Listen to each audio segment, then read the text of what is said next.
자, 오늘 말씀의 제목은요, 두 번째 에덴에서의 새로운 시작입니다. 이 제목만 보시면 이단 느낌이 난다 이런 느낌도 드실 수 있어요. 왜냐하면 두 번째 에덴이라고 하니까요.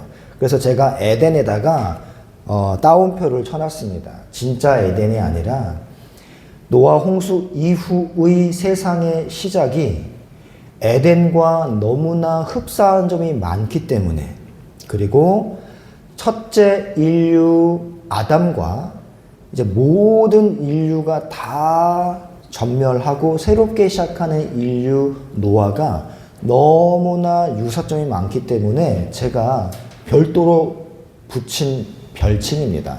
두 번째 에덴이라고. 진짜 에덴은 아니죠.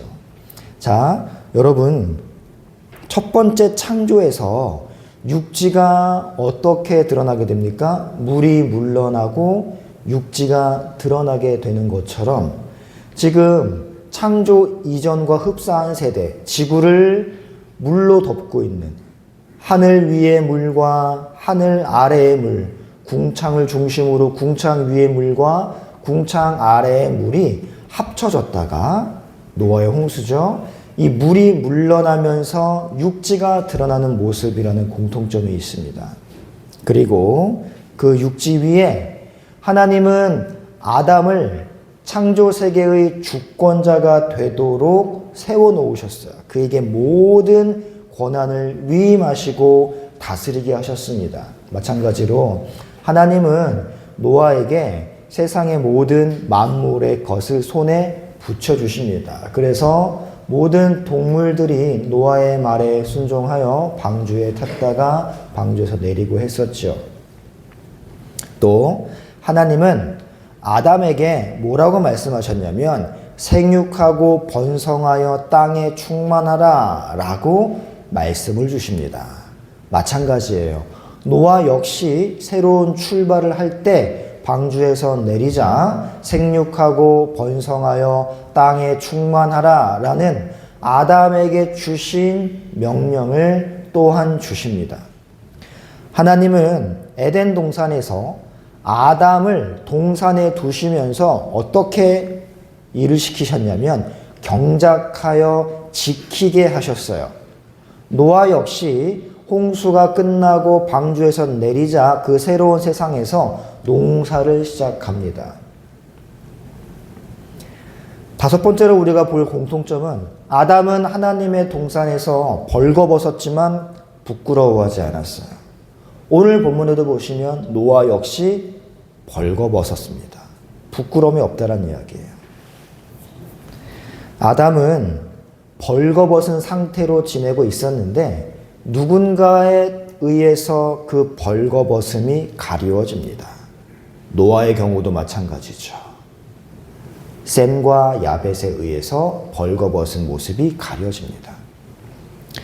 아담과 노아의 또 하나의 공통점은 아담에게는 가인과 아벨과 셋이라는 세 아들이 있었는데 그 가운데 마지막 아들을 통해 약속의 씨가 올 것이다 라는 그 하나님의 복음의 라인이 흘러갑니다. 노아도 마찬가지예요. 노아에게도 야벳과 함과 셋 이렇게 세 아들이 있었는데 그 가운데 마지막 아들을 통해 메시아가 올 것이라는 예언이 주어집니다. 그리고 에덴 동산에서는 원시 복음이 주어졌죠. 다시 말해 구속의 역사를 응축해서 주어진 놀라운 예언이 주어집니다. 마찬가지예요. 노아 시대에도 하나님께서 노아의 입을 통하여 이 구속사가 녹아있는 놀라운 응축된 예언이 주어지게 됩니다. 마지막 공통점은요, 제일 중요한 공통점인데 에덴 동산에는 하나님으로부터 주어지는 안식이 있었어요.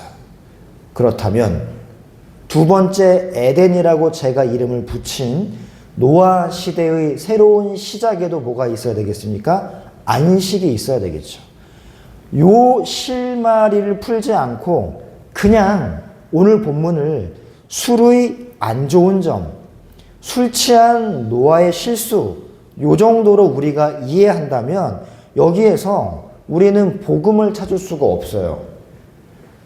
술에 대한 어떠한 찬반, 술의 안 좋은 점으로만 본문을 끌고 가다 보면 이 성경은 그냥 도덕적인 윤리책에 불과하지 우리를 구원할 메시아에 대한 메시지를 전혀 주지 못합니다. 여러분, 성경은요, 노아를 의인이다, 당대의 완전한 자다 라고 기록을 했거든요. 근데 오늘 본문에 보면 그 의인이며 당대의 완전한 자 노아가 술에 취해서 벌거벗고 누웠습니다. 물론 술을 먹는다라는 것이 한국 교회의 전통 내에서는 거의 죄악시 되다시피 해서 금기되는 사항이기 때문에 노아가 포도주를 먹었다라는 사실 자체만으로도 저 봐라. 당대의 의인이었던 완전한 자였던 노아조차도 술 앞에는 저렇게 무너지는 거다. 그러니 술 먹지 마라 라고 우리가 메시지를 전달하고 수긍하기 쉽습니다. 근데 여러분, 만약에 노아가 술로 인해 비난을 받아야 된다면 우리 예수님 역시 그 비난을 피할 길은 없을 것입니다. 왜냐하면 예수님은 포도주를 드셨을 뿐만 아니라 포도주를 만드시기까지 하셨고 제자들과 잔치에 있는 자들에게 시음하도록까지 하셨어요. 예수님이 얼마나 포도주를 즐겨 드셨는가는 우리가 동행하지 않았기 때문에 알 길은 없지만 사람들이 예수님에게 뭐라고 이야기했냐면 예수님에게 손가락질 하면서 먹기를 탐하고 포도주를 즐기는 자라고까지 말할 정도였습니다. 그러나 우리는 그런 예수님을 비방합니까? 전혀 비난하지 않습니다. 여러분, 만약에 오늘 본문에서 노아가 술에 취해서 자다 깨서 자신의 하체를 보고 놀린 그 아들을 향해 주정을 부리거나 홧김에 저주를 한 것으로 이해한다면 이 본문에서는 결단코 우리가 메시아에 대한 어떠한 단서도 어떠한 힌트도 어떠한 복음도 캐치할 수 없는 거예요. 노아가 단지 술에 취해 벌거벗고 자다가 출퇴를 부린 것이나 아니면 홧김에 저주를 한 것으로 우리가 본다면 이 뒤에 나오는 축복과 이 뒤에 나오는 저주는 그 의미가 상실됩니다. 홧김에 한 것에 어떠한 메시지가 있겠어요? 여러분, 우리는 따라서 오늘 본문을 예수 그리스도 중심적으로 보아야만 하는 것입니다. 단지 한국 도덕적 정서의 어떠한 윤리적 측면에 비추어 살핀다면 오늘 본문은 그 진정한 의미를 우리에게 드러내주지 못해요. 많은 사람들이 기독교인은 술을 마시면 안 된다라는 관점에서만 이 본문을 바라보아서 핵심을 놓치는 경우가 굉장히 많이 있습니다. 여러분, 술을 마시냐 술을 마시지 않냐 이거는 비본질이에요. 성경의 본질은 딱 하나입니다. 예수 그리스도예요. 제가 설교를 할 때 저는 마네킹 예수 그리스도라는 마네킹을 여러분에게 계속 제시하는 것뿐입니다. 거기에 옷을 입히고 가발을 씌우고 하는 것이 어떠한 설교 앞뒤의 내용과 어떠한 수식어 정도이지 결국에는 예수 그리스도예요. 벗겨보면 결국 예수 그리스도라는 마네킹만 남아야 그게 설교가 되는 것입니다. 술과 담배와 이러한 문화에 대해서 설명하는 것은 저는 설교가 아니라고 생각을 해요. 그것은 비본질이기 때문에 그렇습니다. 자, 그렇다면 여러분, 세상에 그 어떤 아버지가 아들이 실수한 것 때문에 오늘 본문에 등장한 그 어마어마한 저주를 할까요? 게다가 객관적으로 볼 때 잘못은 노아에게 있는 것처럼 보입니다. 또 함이 설령 아들로서 도리를 다하지 못했다 할지라도 노아는 자기 자신을 부끄러워해야 돼요. 하지만 노아는 그렇지 않아요. 당당합니다. 노아는 자기 자신이 술 취해서 한 잘못을 인정하지 않아요. 그리고 그 사건 때문에 아들을 저주합니다. 내용도 황당하죠. 가나안은 저주를 받아 그 형제의 종들의 종이 되기를 원하노라. 이건 엄청난 저주예요. 아들한테 할 수 있는 저주가 아닙니다. 술을 마셨다 안 마셨다 이거 따지는 건 일단 차치하고요. 옷을 벗은 문제에 관해서 오늘 본문에는 노아가 장막 안에서 벌거벗고 잠들었다라고 이야기합니다.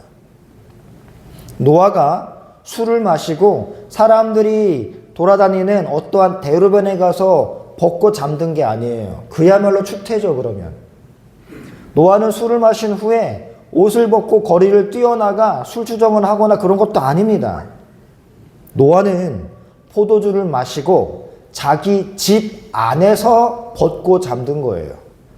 술을 먹었건 뭐를 했건 내 방에서 내가 벗고 누워있는 게 이게 죄가 되겠습니까? 여러분, 오늘 본문에서 노아가 취했다라는 단어가 히브리어로 샤카르입니다. 물론 이 단어는 술 취함에도 적용이 되고 하나님을 등지고 세상을 즐기느라 살아가는 사람들에게도 적용되는 단어예요. 그래서 한나가 기도할 때 입술만 옹알옹알 움직였잖아요. 그때 엘리가 술 취한 줄 알고 책망했어요. 그때 사용된 단어가 샤카르입니다. 하나님을 거역하고 비틀거리는 백성들의 모습을 설명할 때도 이 샤카르, 노아가 술에 취했다라는 단어가 사용돼요. 그런데요, 여러분, 이 단어는요, 그렇게 술에 취해서 비틀거리는 단어에만 사용되는 게 아니라 즐거움을 표현할 때, 기쁨을 표현할 때, 풍족한 상태를 표현할 때, 안식을 표현할 때 이 단어가 더 많이 사용된다는 거 여러분 착안하셔야 돼요. 우리 한 구절 보겠습니다. 창세기 43장 34절을 보세요. 함께 읽어볼까요? 시작. 요셉이 자기 음식을 그들에게 주되 베냐민에게는 다른 사람보다 5배나 주매 그들이 마시며 요셉과 함께 마지막에 즐거워하였더라. 요게 노아가 술에 취했다라는 단어예요. 매칭이 되십니까? 즐거워하였더라. 이게 노아가 술에 취했다라고 번역된 샤카르예요. 그러니까 요거는 노아가 술에 취했다라고 번역을 하는 바람에 어떻게 의인이 당대의 완전한 자가 알코올 중독자처럼 술에 취해서 그렇게 인사불성이 될 수 있을까? 라는 뉘앙스와 메시지, 이미지가 떠오르잖아요. 근데요, 노아가 즐거워하였더라로 번역해도 되는 부분이에요. 또 한 구절 보겠습니다. 신명기 12장 17절 함께 읽어볼게요. 시작. 내 하나님 여호와 앞에서 너는 내 자녀와 노비와 성중에 거주하는 레위인과 함께 그것을 먹고 또 내 손으로 수고한 일로 말미암아 내 하나님 여호와 앞에서 즐거워하되. 네. 자, 마지막에 나오는 즐거워하다도 샤카르예요. 그러니까 이를 번역한 게 술에 취하면 막 기분 좋아지고 모르는 사람하고 막 입 맞추려고 그러고 그러한 한국 문화적 정서를 떠올리시면 안 됩니다. 노아는 포도주를 마시고 술에 취했다라는 개념은 버리시고 즐거워했다를 떠올리셔야 돼요. 즐거워했다.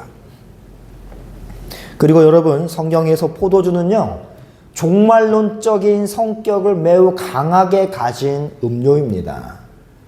그리고 안식의 실현과 관련된 음료가 포도주예요. 우리 두 구절을 비교해 볼 건데요. 신명기 29장 5절 6절을 함께 읽어볼게요. 시작.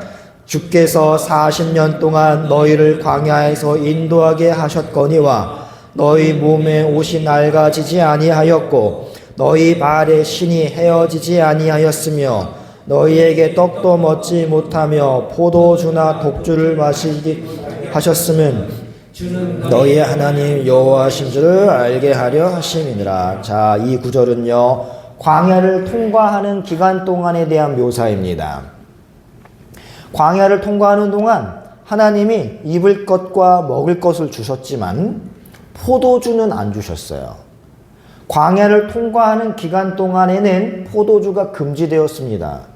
그런데요, 신명기 14장 23절에 보시면요, 내 하나님 여호와 곧 여호와께서 그의 이름을 두시려고 택하신 곳에서 내 곡식과 포도주와 기름의 11조를 먹으며 또 내 소와 양의 처음 난 것을 먹고 내 하나님 여호와 경외하기를 항상 배울 것이니라 라고 기록을 합니다. 어디에서는 포도주를 금지하시고 어디에서는 포도주가 허락됩니다. 그 기준이 무엇일까요? 여호와께서 그의 이름을 두시려고 택하신 곳에 들어갔을 때, 그 전에는 포도주가 안 돼요. 근데 들어갔을 때부터는 포도주가 허락됩니다. 안식을 누리기 전에는, 광야에서는 포도주가 안 돼요. 안식을 누릴 수 있는 그 상태에서는 포도주가 됩니다.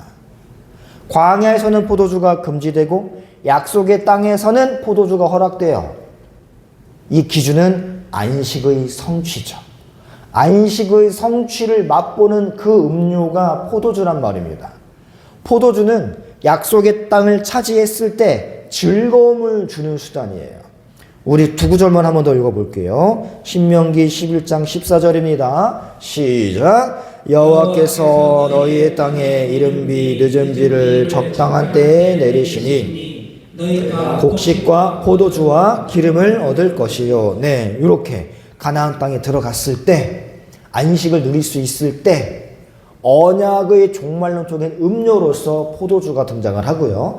신명기 14장 26절 한번 읽습니다. 시작.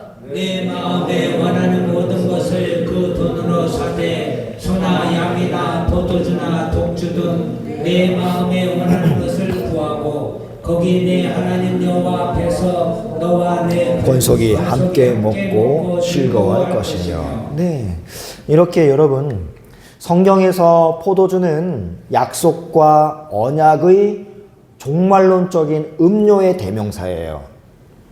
그렇기 때문에 선지자들이 많은 곳에서 도래할 새 언약의 시대, 이 시대를 포도주가 흘러넘치는 시대로 묘사합니다. 메시아가 오시게 되면 포도주에다가 네 옷을 빨 것이다 라고 이야기하거든요. 그만큼 포도주가 넘치는 시대예요. 포도주에다가 옷을 빨아요. 성경에서 포도주가 이러한 종말론적인 성격이라든지 안식의 성취와 매우 밀접한 관련이 있기 때문에 우리 예수님께서 이 땅에 오셔서 최초로 행하신 표적이 무엇이었습니까? 포도주를 만드시는 거였어요. 바로 이 예수를 통하여 그 안식이 시작될 것이다라는 표적인 것이죠. 포도주가 이렇게 언약의 성취, 안식의 실현으로서 의미를 나타내기 때문에 예수님께서 마지막 돌아가시는 장면에서도 뭐라고 말씀하시냐면 포도나무에서 난 것을 아버지 나라에 들어가 새 것으로 마시는 날까지는 마시지 않겠다라고 말씀합니다. 이러한 배경을 가지고 여러분, 노아 포도주 사건을 다시 한번 생각해 보세요. 노아가 포도주를 마시고 취한 것은 한국 사람이 술 취해서 경거망동하고 인사불성되는 그러한 모습과는 차이가 나지요. 노아의 포도주 사건을 세 가지로 정리를 해드릴게요. 첫째는 안식을 떠올리셔야 돼요. 안식. 노아의 이름 또한 안식을 주는 자예요. 안식을 주는 자 노아가 안식의 음료를 마시고 안식의 표현, 즐거움을 표출하고 있습니다. 두 번째, 노아는 포도원을 심었습니다. 이 포도원을 심었다라는 말은요, 직역하면 포도원을 창설했다예요. 이 단어가 뭐랑 똑같은 단어냐면 하나님이 동방의 에덴의 동산을 창설하셨다랑 똑같은 표현입니다. 성경에서 여러분, 포도원을 창설하는 자는 항상 하나님이에요. 그런데 오늘 본문에서는 포도원을 창설하는 자가 노아입니다. 노아는 하나님께서 처음 에덴 동산을 하셨던 일과 같은 일을 행하고 있다는 걸 우리에게 보여주는 거예요. 에덴을 창설했을 때 거기에 뭐가 있었어요? 안식이 있었죠. 그리고 여호와 하나님이 그 사람을 이끌어 에덴에 두었다라고 말할 때 두었다라는 말 자체가 히브리어로 안식하다라는 의미예요. 아담을 에덴에다가 끌어다가 두었다, 두었다가 안식하다예요. 마지막 이슈는요, 벌거벗음입니다. 안식이 있는 에덴에서 아담은 벌거벗었지만 부끄러워하지 않았어요. 항상 즐겁게 살아갔습니다.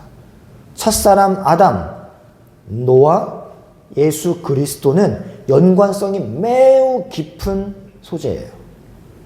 아담과 노아는 오실 예수 그리스도에 대한 예표입니다. 노아의 벌거벗음은 술 취해서 부린 추태가 아니라 말 그대로 안식하고 있는 거예요. 안식의 노아가 안식의 음료를 마시고 안식을 하고 있는데 함이 비웃은 거예요. 함의 잘못은 단순히 아버지의 벌거벗음을 보고 소문을 퍼뜨린 그 정도가 아니에요. 하나님의 안식을 비웃은 자입니다. 에덴 동산에서 벌거벗고 살아가고 있는 그 모습, 자연스러운 모습이었어요. 근데 누구 때문에 그게 부끄러워졌어요? 사탄 때문입니다. 그 역할을 지금 누가 하고 있는 거예요? 함이 하고 있는 거예요. 그러니 노아 입에서 흘러나온 그 저주는 단순한 화풀이가 아니라 하나님으로부터 온 저주란 것입니다. 물론 우리가 도덕적, 윤리적 잣대를 가지고 노아의 행동을 본다면 본받을 만한 행동은 아니죠. 특별히 한국 정서를 가지고는.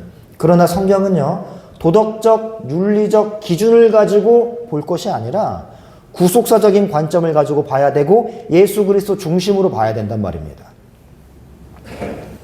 여러분, 만약에 성경이 도덕적, 윤리적 어떠한 기준을 가지고 봐야 되는 책이라면 여러분, 유다와 며느리 다말 사이에서 메시아 혈통이 이어졌다? 이거는 말도 안 되는 거예요. 어떻게 시아버지와 며느리 사이에서 자식이 태어나는 게 윤리적이며 도덕적인 잣대가 될 수 있겠습니까? 그러니까 성경은 윤리, 도덕 싹 다 걷어내고 오직 그리스도 중심으로 봐야 되는 책이에요.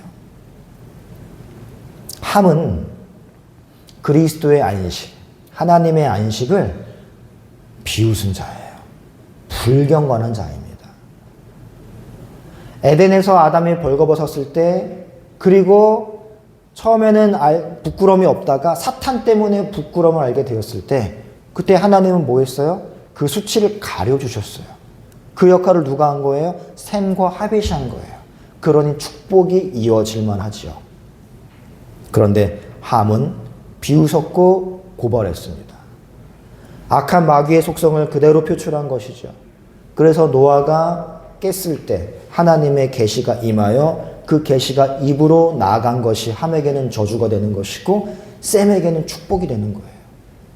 단순한 홧김에 저주한 것이 아닙니다.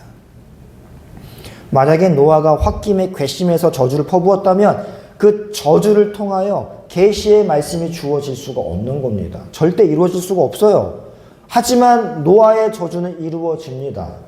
노아의 저주대로 함은 세상 역사를 주도해 나가고 노아의 축복대로 셈은 하나님의 역사를 주도해 나가는 두 라인으로 갈려져요. 마치 셋과 가인의 라인처럼 말이죠. 그리고 하나님의 안식을 비웃은 불경건한 함은 그 저주가 자기에게서만 끝난 게 아니라 후손에게서도 나타납니다. 함의 아들은 구스, 미스라임, 붓, 가나안이에요. 이 네 명의 아들 중에 구스를 통해서는 니므롯이 태어나지요. 니므롯은 살인마입니다. 사람 사냥꾼이에요. 또 기브온 사람들은 가나안의 후예들입니다. 근데 놀랍게도 기브온 사람들은 노아의 저주대로 종들의 종이 되어 나무 패고 물을 깃는 셈의 종으로 살아갑니다. 이렇게 예언이 이루어지는데 이게 단순한 화풀이였다? 이건 말이 안 되는 것이죠. 하나님으로부터 온 계시가 갈라져 나간 겁니다. 하나님께서는 성경을 통해 우리에게 안식을 굉장히 중요하게 강조하세요. 그래서 에덴 동산의 마지막 피날레도 안식이었고 세상이 한번 뒤집힌 다음에 노아를 통해 새롭게 시작하는 두 번째 에덴이라는 별칭으로 시작하는 그 세상에서도 하나님은 안식을 주시는 건데 사람들은 안식을 너무 하찮게 생각하는 거예요. 하나님은 심지어 땅도 안식하기를 원하셨거든요. 근데 사람들이 이 안식을 등한시 여기고 계속 땅을 경작하니까 하나님이 어떻게 하세요? 땅이 쉬게 하시려고 포로로 끌려가게 하십니다. 땅도 안식해야 돼요. 그만큼 안식은 하나님이 엄청 중요하게 생각합니다. 그런 안식을 말장난거리로 여겼으니 하나님이 가만히 계실 수가 없는 것이죠. 하나님은 우리 인간의 수치와 우리 인간의 부끄러움을 가려주시고 예수 그리스도 안에서 안식하기를 원하십니다. 그래서 우리 예수님이 우리에게 초대하셨죠. 수고하고 무거운 짐진 자들아 다 내게로 오라. 내가 너희를 쉬게 해주겠다. 안식을 주시겠다는 거예요. 우리는 성령으로 충만해져서 예수 그리스도 안에서만 안식할 수 있습니다. 예수 그리스도로 말미암아 지금은 포도주가 넘치는 새 시대, 성령의 시대가 되었어요. 바라기는 여러분, 우리 모두가 다 성령 충만해져서 노아처럼 주의 장막 안에서 즐거워할 줄 아는 그러한 삶이 되기를 축복합니다. 우리 모두가 성령 충만하고 내 의지가 아니라 성령이 이끄신 대로 마치 포도주에 취한 사람이 포도주의 그 알코올 성분이 이끄는 대로 행동하고 즐거워하는 것처럼 성령이 우리를 이끄시는 대로 포도나무 대신 예수 그리스도와 연합하여서 진정한 안식을 누리고 주님과 아름다운 동행을 하시며 풍성한 열매를 맺는 우리 모두가 되기를 말씀으로 축복합니다. 찬양하고 함께 기도하겠습니다.